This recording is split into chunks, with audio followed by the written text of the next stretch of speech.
this is the third year now, is the Charlie Pace Award. And many of you remember Charlie. He was for more than 25 years. Charlie was the director of the Tour of the Scioto River Valley Tosser as a volunteer.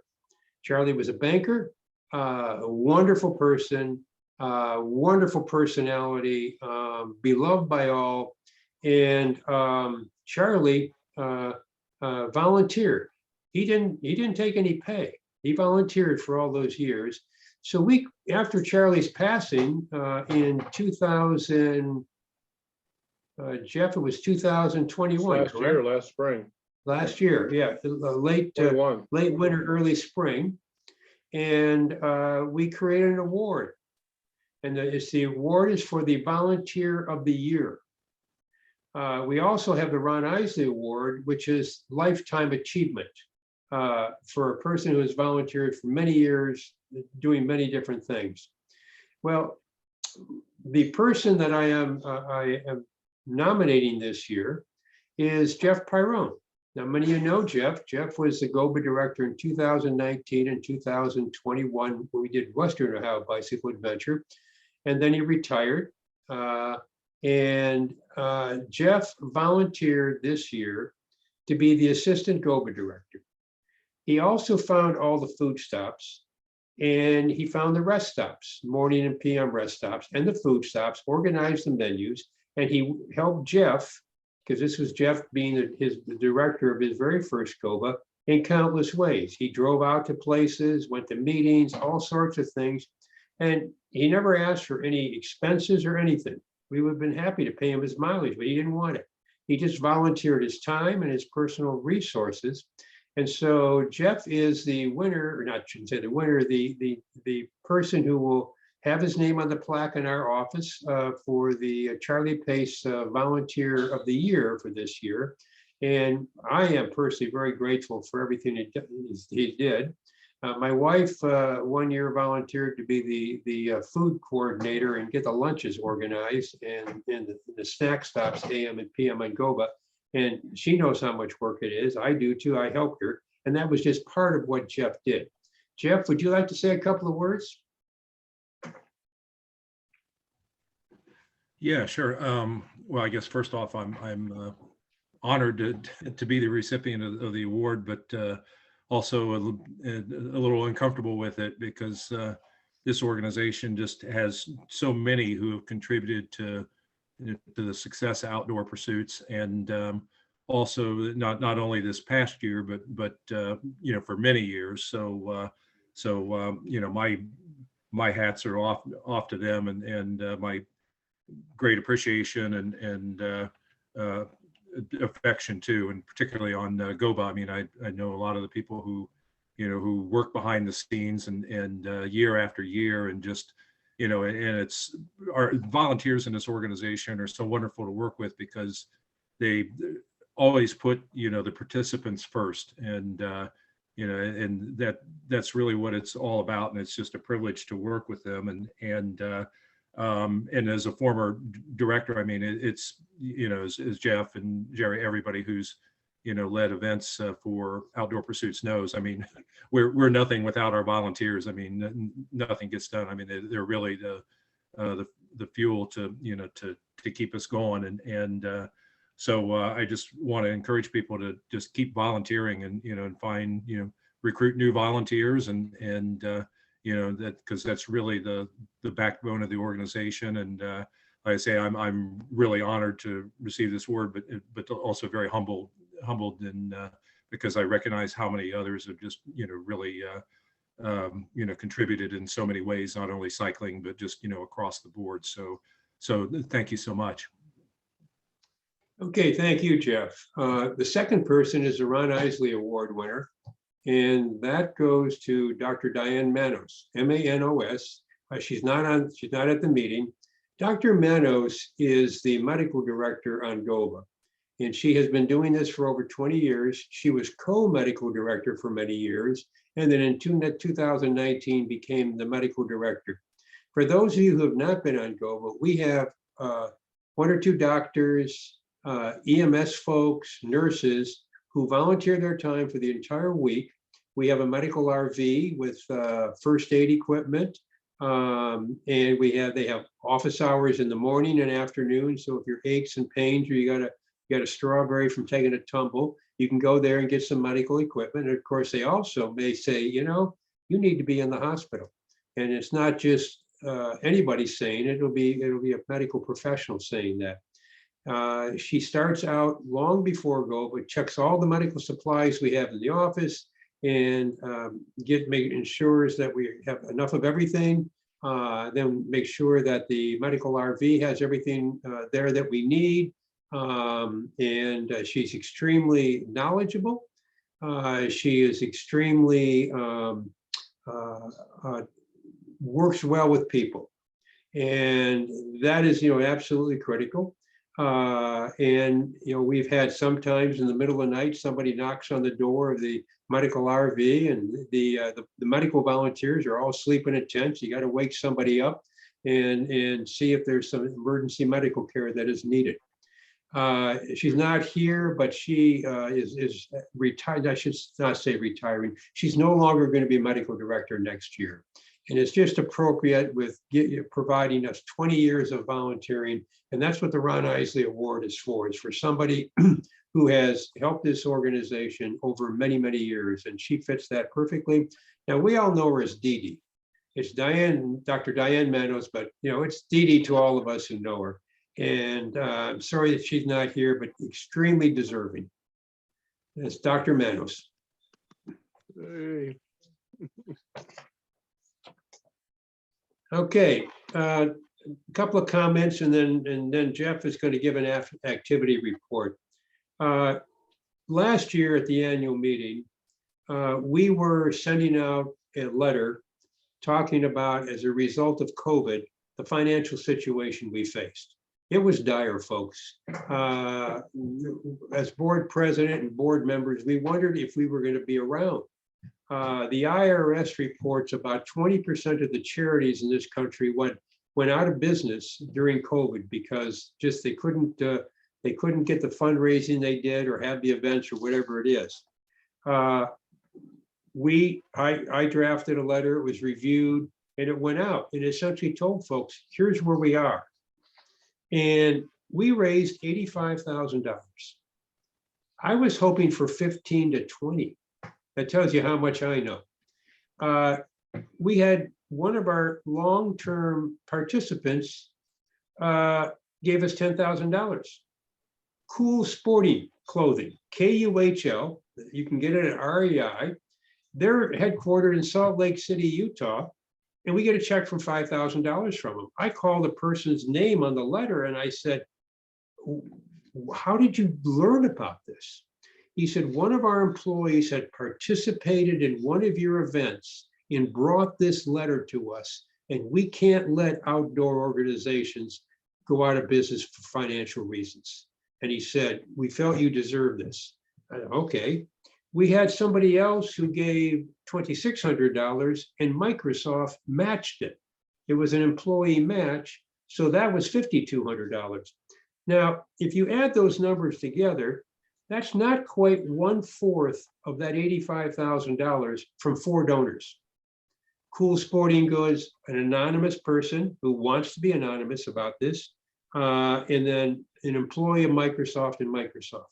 But then we got checks for 25 and 50 and 100. I had early on after the letter went out, I get a call. I believe my cell phone number is on that letter. And it's a gentleman on there. And he said, I'm in my mid 80s and I can't do what I used to do.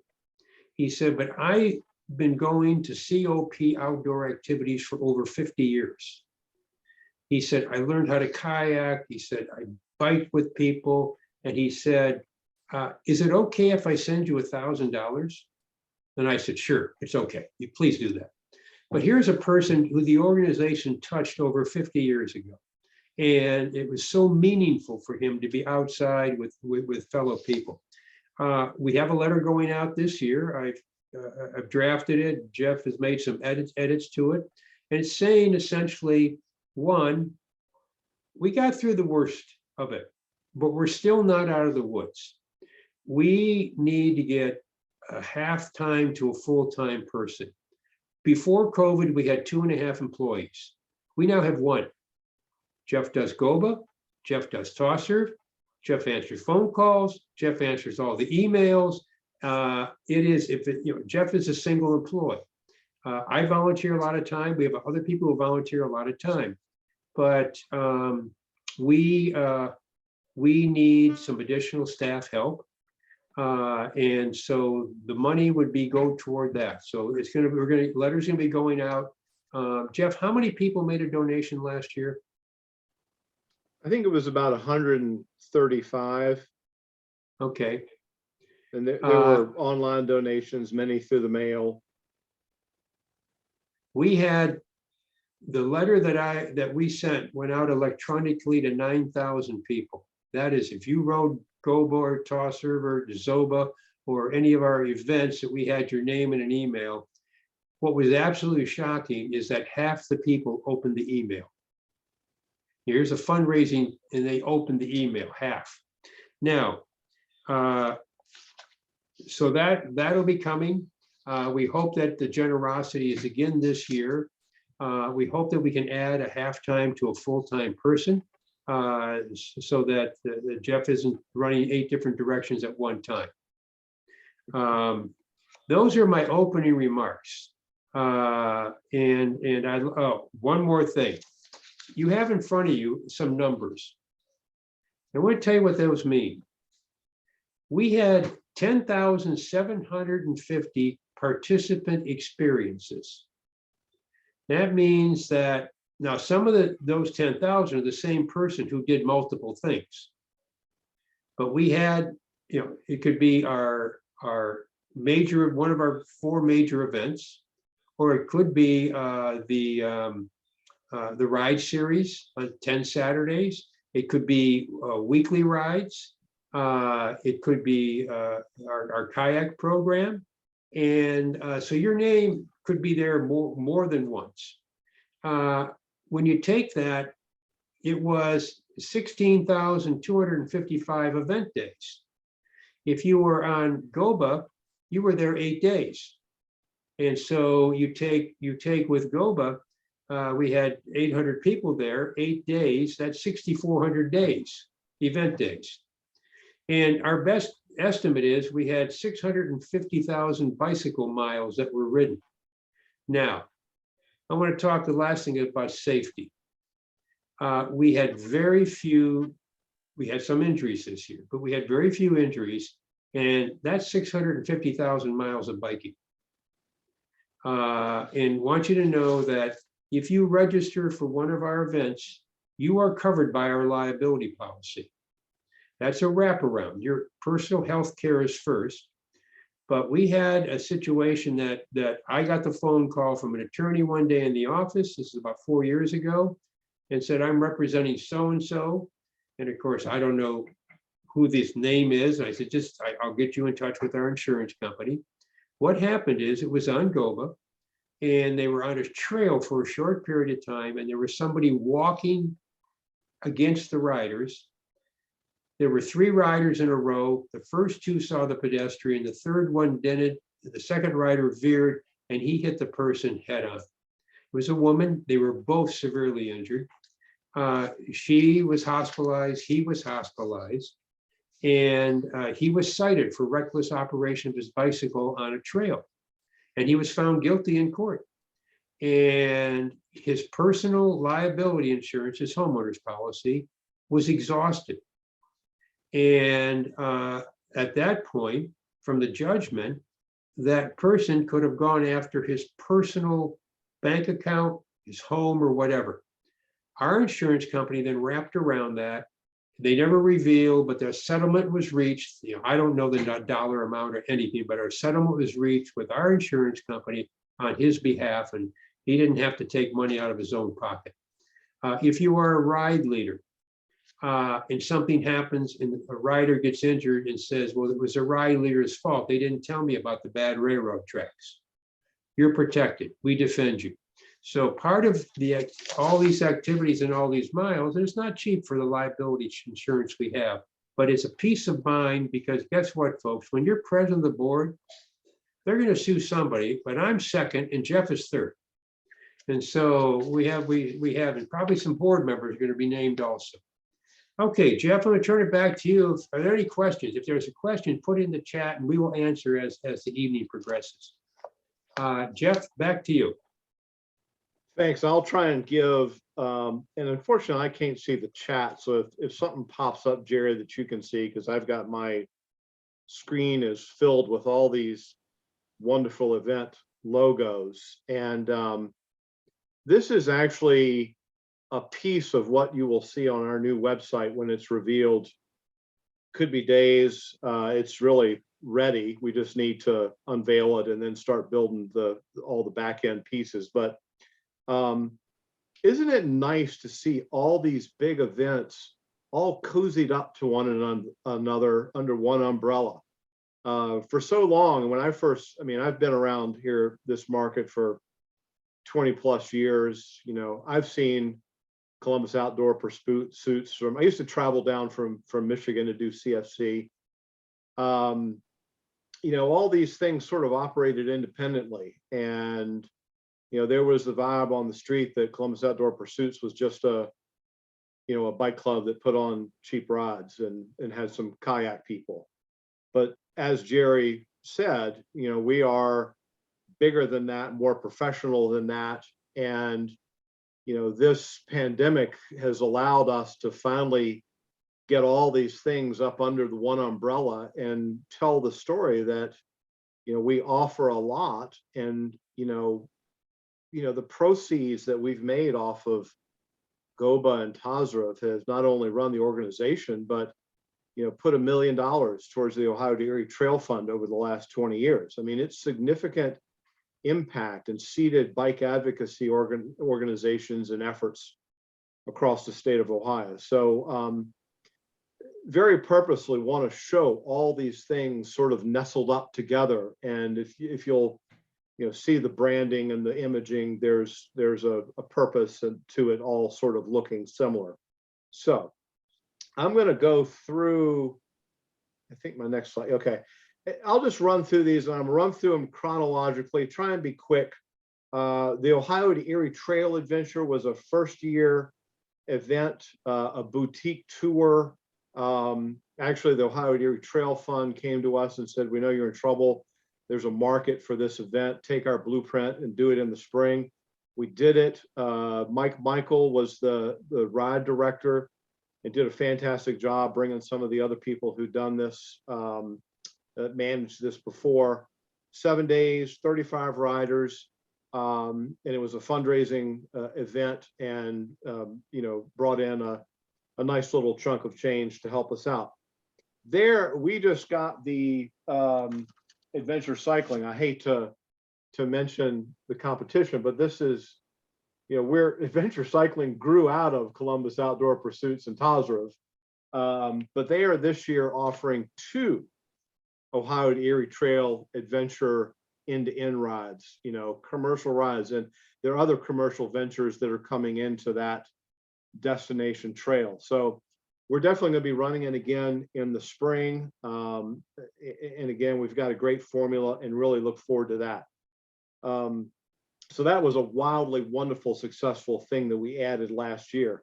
Why did we add stuff when there's less staff? I don't know, but we've made it work. So GOBA, of course, GOBA is this organization's bread and butter. And, what a fabulous audience and group of participants. This past year, we had almost 800 riders, 3 communities, Sydney, Wapakoneta, and Troy.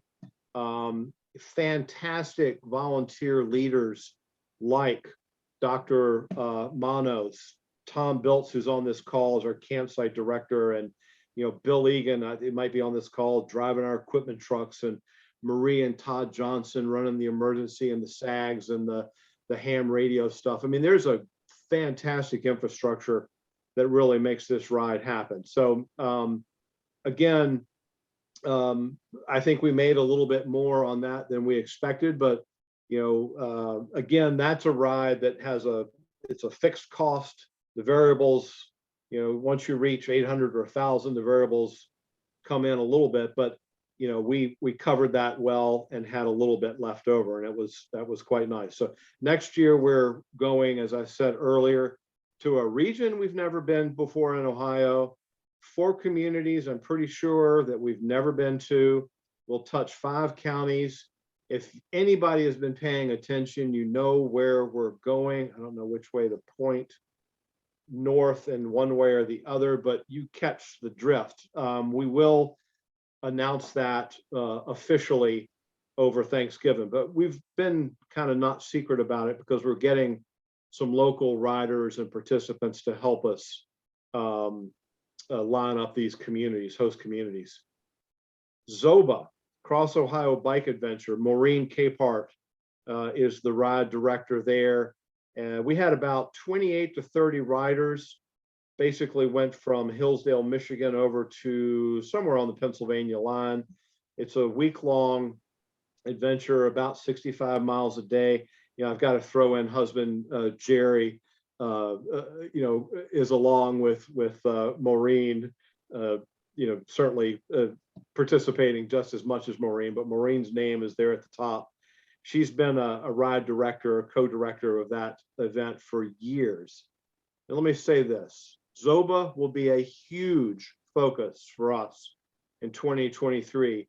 It is a unique, special gem that is not being utilized, promoted, whatever you want to say. We need to get more people there. And it's in its early days, there were, you know, 100 to 200 people, and we should very easily be able to get that kind of level of participation again.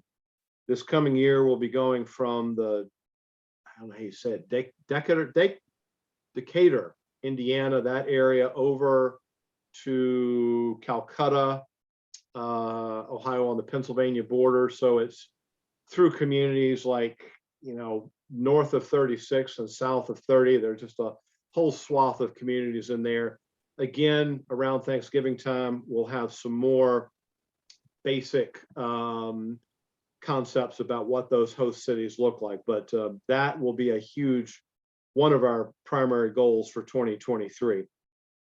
Tazrev. Again, that event we moved into the fall for various reasons. This past year, we had almost 400 riders, more riders on the road than we had last year. Can't say enough thanks to the community of Portsmouth and the people down there for hosting us. And of course, you know, YMCA in Circleville, and you know, the groups in Waverly, the little junior Lions Club folks that helped us in Waverly. This event, again, it is the oldest continuous, longest running bike tour in the country. It is ground zero for the bike touring industry in the United States, period. And we've not told that story over the years. Now, you know, we've got to give that a real hard look about what we do with it and how it moves forward. It's sort of a nostalgia piece now. But so much has stemmed from it, and it has provided, you know, a great deal of benefit to cycle touring in the US. And so we look forward to addressing how we deal with that moving forward. And Jeff, I'd like to add, in 2020, given the Ohio Department of Health restrictions, we couldn't have GOBA or Tosser. So you may think that broke the continuous string of Tossers. Well, we had some longtime riders that said, you may not have the official Tosser this year because of health restriction requirements, but we're riding it. So just rest assured that in 2020, there were riders, longtime riders, who saddled up and did Tosser. Yeah, I think Mark Gibson's on the call here. So he was one of the few. So again, you know, that it's the circumstances have changed, the dynamics, the routing, you know, everything it's been 60 years. And but again, from Tazrev grew Bike Centennial, adventure cycling, and everybody coming here to be together in the 60s and 70s and 80s, and going back home and starting other bike tours across the country. So it is ground zero, and as Bicycling Magazine says, a bucket list event.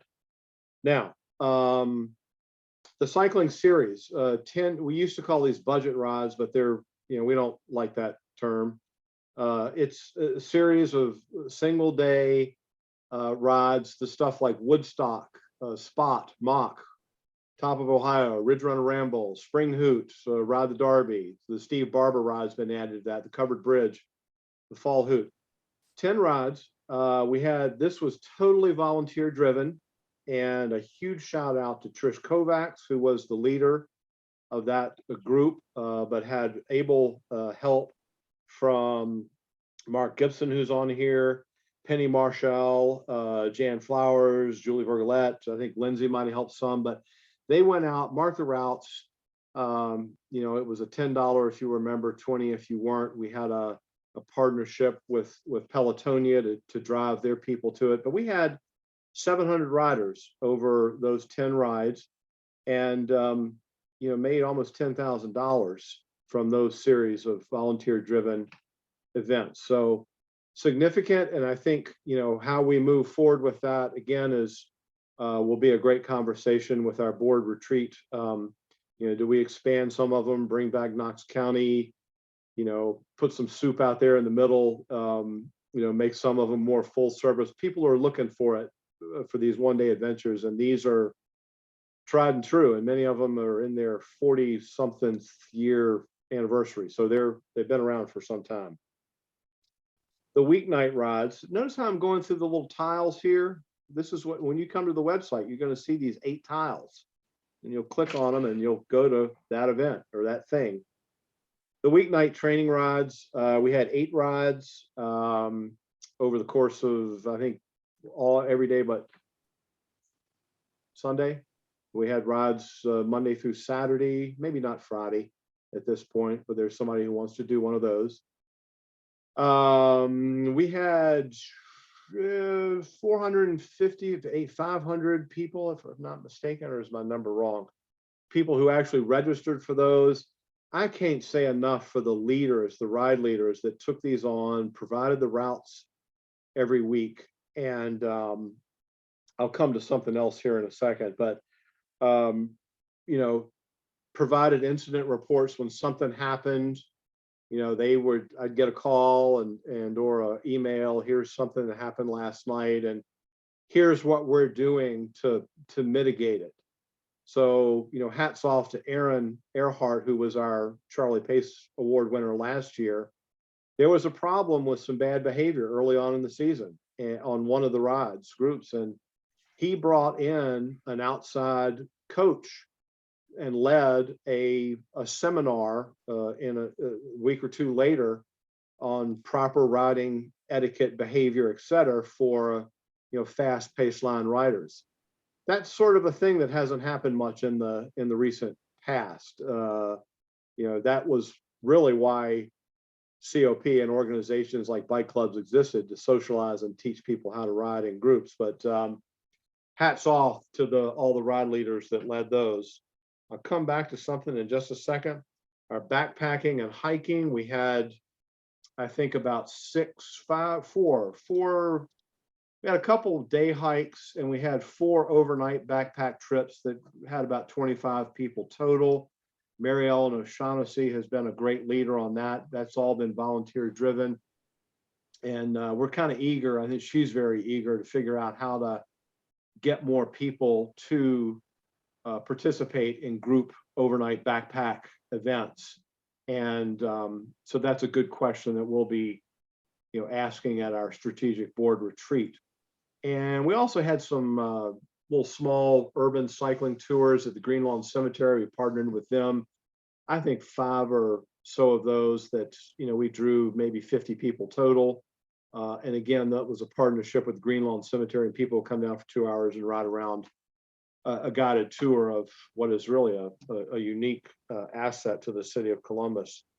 And then the boating, the kayak concession, we partnered with Olentangy Paddle, as we did last year, and provided a kayak concession that we ran 5 days of the week, Wednesday, Thursday, Friday afternoons, and Saturday and Sunday, a couple, a morning and an afternoon trip. Haven't gotten the final number, but we probably put about 700 butts in boats this year on a very user-friendly first-time kayak experience to go exactly what you see in the picture, to kayak up into the heart of downtown on what is in essence, still water. And people had a grand time with that. But again, we'll be looking at how we proceed with that partnership. Again, there's a ton of competition in that space that's made our number go down, and we'll have to ask the questions about how we proceed with that. Now, one other big thing that was important to me as an old marketing guy when we came in, and it was one of the reasons I think Jerry wanted to have me on board, and the board, was to try and enhance and unify some of our messaging. So we put out a monthly newsletter, the first of the month, every month. And it was pretty predictable. And, I had a volunteer come in, Steve Tippett, who helped with our weeknight database stuff.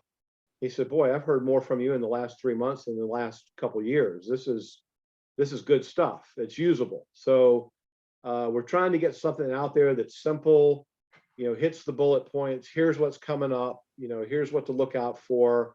Here's maybe a little comment about, the tour we had last week or month, and stay tuned. We put out the fridge calendar, which we hadn't done for a few years. We're trying to move this organization into the more modern era of digital marketing and digital presence. And, but it was important to, while we may not have brochures for these big rides around at bike shops, we did have the fridge poster, and people love them, and they put them up there, and it's got all the major rides. And look at that. Look at the Goba, Tazrav, Oda, Exoba, Outdoor Pursuits logos are all just nestled so close together. It's one organization offering all these great full service, safe, experienced rides. So that was well received this year. And then on the right, we sent, to the ride leaders for the weekly rides, the weeknight rides, we said, we want to send out, when your people register, we want to send them, an email every Monday with the routes. Oh, we can't do that, as we choose them too late. And what they were also saying is, like, we don't believe you're going to send it out every month or every week. And we did. Every Monday or Tuesday, we sent out the weekly ride series email. And a big shout out and thanks to Lindsay Updike, who is on the call. I'm not sure if Steve's on the call, but Steve Tippett gathered and collected all the information from the ride leaders, compiled it each week. And Lindsay then also each week sent the updated list of all the registered riders to the ride leaders. So every week, a ride leader had the list of people that were, registered for the ride, quote unquote, members, on our covered list. And the riders were also getting the links to the routes, et cetera. And after a short while, the ride leader said, wow, they're actually doing this every week. I'm going to start getting the links to the actual routes up here so they can distribute them. So we have, again, some great opportunities with so many, what's the term I want to use? Unofficial clubs, unorganized groups that are out there around this Central Ohio market. And I could name names, but I won't. But there are clubs that have their own jersey, and they're called themselves a club or an organization, but they're not really. There's just a group that meets on Tuesday and they have a club jersey. And let me tell you, when something bad happens, there's going to be a big liability target on, some of the people that lead those things. So we want to try and convene all these people together and say, hey, come up, be up under the, the Outdoor Pursuits umbrella. We don't, we're paying for the insurance whether you're with us or not, but it would also give an opportunity for unity of cycling groups in the market. So that'll be another thing we'll do this winter. And again, we're developing a new website that should be up any day. And again, you saw those tiles and when you go to it, you'll see this. You'll see a video from Jerry about what we offer and our liability coverage. And then you'll see the calendar. What do people come for? They come to find the link to the event they want to do and look at the calendar. Then we're going to have all that on the homepage. Very intuitive and navigable. That was a big word. 2023, I think our goals are increased membership and engagement, figure out what that is. We haven't had the resources to really dedicate and pull together the people to do some of these things we need to do, but that's one. GOBA, of course, is our bread and butter. We got to get that back up to 1,000 plus, which should be easy given where we're going. Zoba. We really want to promote and market and share the story of the great tour that is. And then, of course, offer these other things that we've talked about today. So I think, Jerry, that's in a nutshell what we did. And you can probably then segue into, if you want to, about the finances, the financial position, and maybe if there are any questions, I could try that too. Okay, there is one question in chat, and it's, with our liability insurance, could we approach all these organizations that are doing their rides on their own and they're not covered? And I think that that's something that's worth exploring with our liability coverage, our liability insurance coverage. Yeah, because the company specializes in this kind of insurance. You can't call your local insurance broker and say, hey, I want to insure 650,000 of miles ridden on a bike. It takes a specialty, but Janice, I think we can look into that and have a conversation with the insurance company.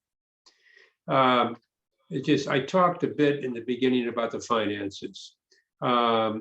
We made it. We're making it through COVID, but I want to point out two different people. Professor Oscar Fernandez is a retired professor of marketing and branding at the University of Cincinnati, and he came to us a couple of years ago and said, you got to do something with your logos. There's not a thematic tie-in with each one. And so he completely volunteered. And so the design is a circle with an arrow, which means motion. And each one has that circle. And we have each event has an acronym to it, and it's outdoor pursuits. And interestingly, we had conversations among the board members. More of our events are outside of Columbus than inside of Columbus. The weekly rides would be in Columbus, but the other ones, they're not in the city of Columbus. So he did this, he came back with several versions of it, and we adopted it, a common color scheme, but also a common logo appearance. And he, as part of our meetings with him, he flashed on the screen logos that you're very familiar with. And then he explained what goes on in your brain when you see it. And I go, oh, I didn't see that. I didn't realize that. Because this was his field. He had a PhD in this field, was a professor and just had retired. That's one person. The second person is Tony Wells of the Wells Foundation. Over 20 years ago, Tony Wells was in Silicon Valley and made a lot of money and came back to Columbus and started a foundation to help charitable organizations. As he jokingly says, I haven't had a paycheck in 20 years.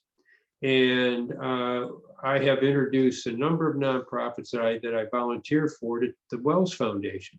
They do training for executive directors of charities, but they also have a group that helps them with their technology, because Tony, that's his background, is technology. And our website is now gone through an update, a significant update. And Jerry, Jeff, can you what did see, can you see the new the proposed one on the screen? yes. Okay. Now, question, Jeff, what did we pay the Wells Foundation for this? Zero. They donated it. Now, my daughter's partner, he has a company, he does major videos for big companies and everything. He's been at it for 30 years. They're phenomenal stuff. And he has a guy who does all their logos and branding. And I was out there visiting my daughter in Colorado, and I was with him, and I met some of his staff, and I asked the guy who's their branding guy, when they get a new client, what's your brand? What do people see? And I showed him what we did, and then, the tosser, the Goba, the Ode, and so forth. And I talked a bit about it. I said, if we had contracted with you to do this, what would you have charged? He said, $15,000 to $20,000. He said, that's pretty cheap price. And I looked thinking, I said, I explained who Oscar was, and I said, he donated. He said, well, you got a deal. And now we have Tony Wells. I don't know what the cost of updating the website is, but because we're a charity, because we came through COVID, he decided that we were going to be one of the organizations that got an update of their website and the foundation took care of it. This, and we worked a lot with this statement that really speaks to our core competency, which is providing safe, full service adventures in Ohio as a whole, and that we do knowledge, experience, and fitness so that you can enjoy these things. And then we have a little blurb about each of these big events or categories. So yeah, this is hopefully we'll get this launched soon. And I was gonna say something else and I forget what it was, but these Tazrav, Goba, and Zoba all had their own websites apart and separate from Outdoor Pursuits. It seems to me that we would want, when you come to Outdoor Pursuits, here they are, all are, or if you're an old creature of habit, from 61 years, and you go to tazrav.org, well, now it'll direct you back into a subpage of the Columbus Outdoor Pursuits website. If you're, again, a creature of habit and you go to goba.com, it'll now bring you back into the Outdoor Pursuits page, but all the Goba pages. The same with Zoba. If you go to Rod Zoba, same thing. You'll come back into the Outdoor Pursuits environment. And that's important to us for a lot of reasons, but for traffic, and then that it's an easy click back on a home base to be reminded that these are part of Columbus Outdoor Pursuits. So there you go. I'd just like to mention in chat, JD Spinner wanted to mention that he is a UC grad in art and design, CAD. And so JD, thank you for that. My wife's son, my stepson, is also a graduate of the same CAD also. Okay. Are there questions about our financial situation? I talked a bit about it. We're not out of the woods, but we're doing better than we were 12 months ago. Do you have any questions about the finances?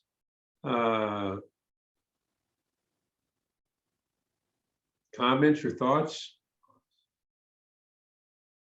Well, if you do have questions, my cell phone number is 614-783-5809. and I answer my phone, 614-783-5809. Please feel free to call me. I guess All right, the bottom line is that I don't lay awake at night wondering about that we can survive and keep the doors open, but we've got enough to continue to do business as we have in the last year. But given the fact that what's the term, Jerry, that we've burned off these deferrals from GOBA and TASER. yes. We're only going to have more cushion as we move forward and build back up our reserves and have the capacity to, get some additional help. We, registration for GOBA 2020 opened up the Monday before Thanksgiving in 2019, pre-COVID. By the time COVID hit and this country was shut down, we had 650 people who had paid. We had people who we never, TASER was now in September, and we never thought in January of 2020 that we wouldn't be able to have TASER, 9 months later. Well, that was the case. And so we had about 280, 290 people who had paid for TASER. We didn't refund their money. We said, we're going to give you a deferral for the next 3 years. And we've met that commitment. We have used up almost all of the deferrals for GOBA and almost all of them for TASER. I think TASER now is maybe 40 or 50 people. And GOBA is 100 or so, 150, something like that. And that was our commitment. And Jeff Pyrone here, who was director of GOBA, had 29 nasty calls or nastygrams, we shall say. And Jeff talked to every single person. And almost everybody said, oh, I can do this in 21 or 22. And I get, yes. He said, okay. They were fine. We just had it. Then it was down to less than 1%. We're just really unhappy. But the rest of them said, okay, that's fine. I understand.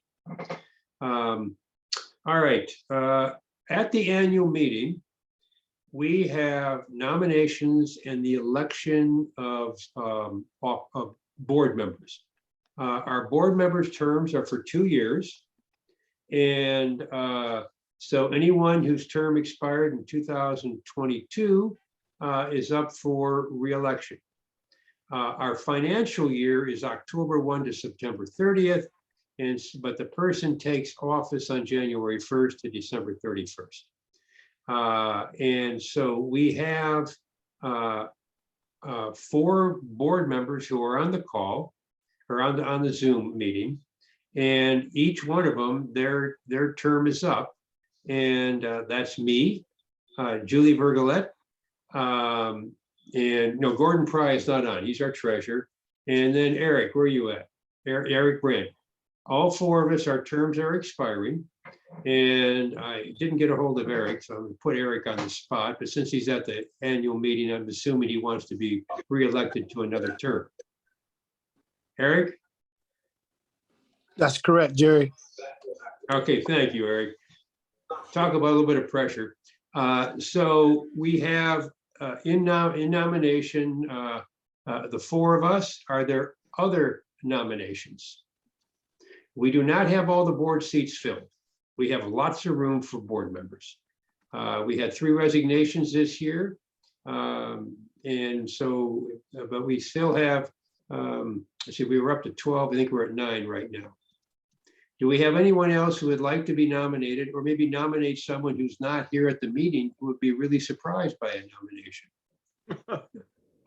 That's a joke. I don't think we should do that. But is there anyone here you can nominate yourselves? Anyone else interested? Yeah, everybody's on mute. You can use the chat box as well.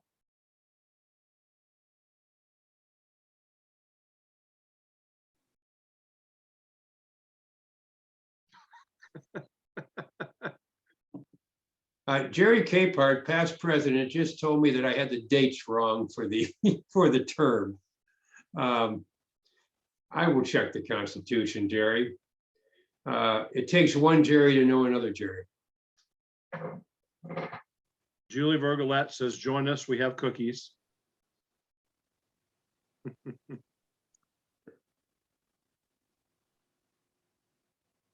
I'll just say a couple things. What we found is our board meetings always were in person. COVID hit and we went to Zoom. And now we try to have, we have an annual board retreat that's on a Saturday. And we try to have one other in-person meeting, but we are staying with the Zoom concept because participation is much higher. People show up on time, we get the business done and we move on, and we've all found that. So meetings will continue to be remote except for a couple of times, so at least you get to be with other people face to face. Okay, do we have a motion to close nominations? Somebody. I motion, Somebody this is wait. Lindsay. Thank you, Lindsay. Do we have a second to close nominations? Second, Eric Brandon. Thank you, Eric. Instead of going through a vote, could we signify by acclamation that the slate of officers or the slate of candidates are voted in by acclamation? If you agree with that, raise your hand. All right, they are so elected. Now, the process for adding board members after the annual meeting is, and this is something that as board president I do, I just get a name of somebody, a board member recommends somebody, I meet them for a cup of coffee and we talk. Sometimes they come to a board meeting just to see what it's like.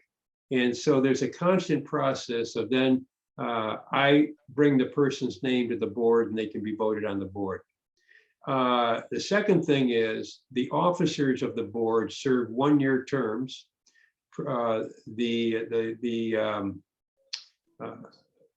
President, vice president, secretary, and treasurer, one-year terms, and the board votes on who the officers will be. And then, so that's done after this meeting, at the next board meeting, the officers are voted on. But if someone is interested at a later date about a board seat, you can call me, you have my phone number, we can chat about it. And then I can, you can come to a board meeting and see what it's like, and then I can bring your name forward to the board. It's by board vote that you can be added. And many times when you're added, it might be the remainder of an unexpired term, or it might be for a year and a half or 2 years. Any questions? Let me see the, oh yes, Jerry Capehart says Jerry squared. Okay, question from JD Spinner. What are the responsibility of board members? How often do they meet, like the video format? We meet, if I had to go back and check, probably 8 times a year.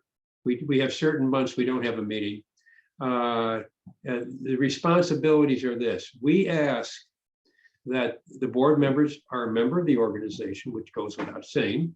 The second thing is that they make an annual financial contribution to the organization and for a sum that is appropriate for what they can afford. And the third thing is they volunteer over the course of the year at something. Now, some board members volunteer substantially, but it's you at some event, you're there, and you help out. So this is not a situation where you show up for a 90-minute board meeting 8 times a year and you're done. So we have board members who do that in a lot of different ways. And we just really like you to participate in our events also. Now, what we don't expect is a board member to be a part-time staff person. Some charities are really charities that are financially not in a position to hire staff, and so the organization is run by volunteers. We're not asking you to be an employee. The second thing is we ask that you become an ambassador for the organization. You just talk about it with other people. You talk about our events. You say, hey, I'm involved with this. It's really meaningful to me, and et cetera, kind of a thing. And we have something in the Constitution about missed meetings, but we're also flexible. Life happens and you can't make a meeting. Obviously, if you don't show up to the meeting for a year, we're gonna probably have a conversation with you. Before that time, I'd have a conversation with you. But we understand there's family obligations or work obligations, and you can't make every single meeting. Now, that being said, I donate a lot of hours, and that's me doing that. And that's not an expectation, but I jokingly said with gallows humor during COVID, I don't want to be the last president of Columbus Outdoor Pursuits. And so I do that just because it's meaningful to me. And my wife, Toby, is on the call. And in 1992, we honeymooned on Goba. We got married on Saturday. And Sunday, we were there with three of our children in the blended family and honeymooned on Goba. And then we spent our silver wedding anniversary on Goba also. In fact, there's a lot of years we have had our anniversary on Goba. It's June 20th, and so it just happens to fall on it. All right.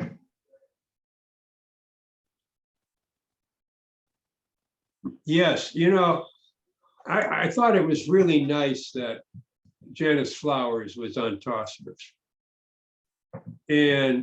But on the other hand, she passed me and I couldn't catch her. So,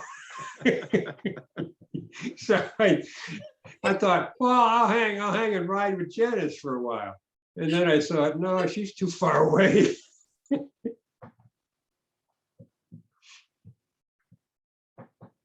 All right, are there anything else that anyone would like to add? Jerry, I'm sorry that I didn't take a picture of our lost and found items to be raffled off. You're going to raffle off the photo of this group? Yeah. Yeah, in years past, of course, we had, crock pots of chili and cheese dip and a box of bizarre left behind odds and ends, lost and founds, but yes, but we have some rules. We would auction off lost and found, and I have gone through the lost and found. There are prescription sunglasses like Oakley's. And, we have posted these photos on our website and said, I mean, if somebody left a prescription Oakley sunglasses, that's a lot of money. You think maybe they'd call the office and say, hey, did somebody find it? Now, but we do have a rule. We throw away dirty underwear. We do not bring dirty underwear back in the lost and found.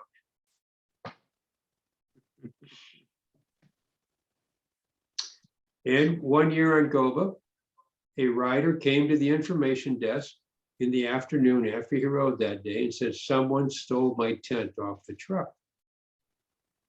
And he was indignant. He said, I come on Goba and somebody stole my tent. And the person at the Goba desk said, well, what color was your tent? And he told him the color. And she said, could it be the tent you forgot to take down this morning in the field and that we took down and brought? So he was, we'll just say, a bit embarrassed. All right, folks, thank you so much for this. You're going to be getting a letter from Jeff and myself asking for a donation. We appreciate anything you can do. If your employer has a charitable match, that's wonderful. We still need some extra funds to get ourselves, to a place where we can bring on some additional staff. That would be greatly appreciated. And I thank you so much. And Jeff pointed out that Mike Michael is here. Mike and Maureen and Jerry Capehart are here, but Maureen is the director of Zoba, and Mike is the director of OTA. And they are very part-time employees in doing that. Jerry, Okay, we had one question about how many members do we have, and we have 665 at this point. Yes, 655. Handful of them are lifetime members like Rick and Myra.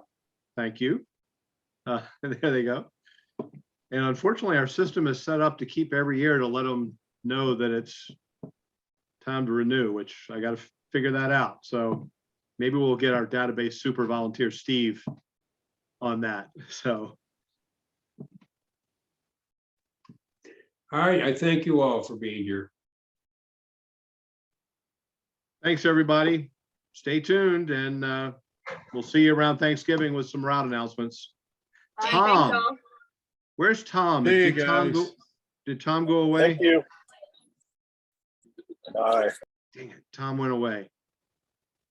I got some challenging campsites for him.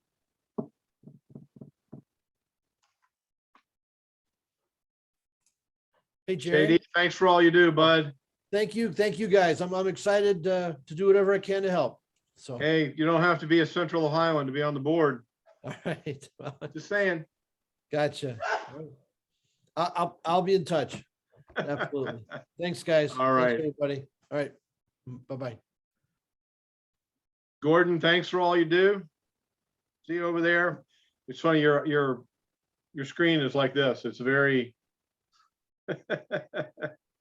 There you go. There you go. Oh, All right. Columbus Fall Challenge. Wow. We need to bring that back. Yeah. Jerry, thanks. Thank you for, thanks Maureen for sending the info, route info. Okay.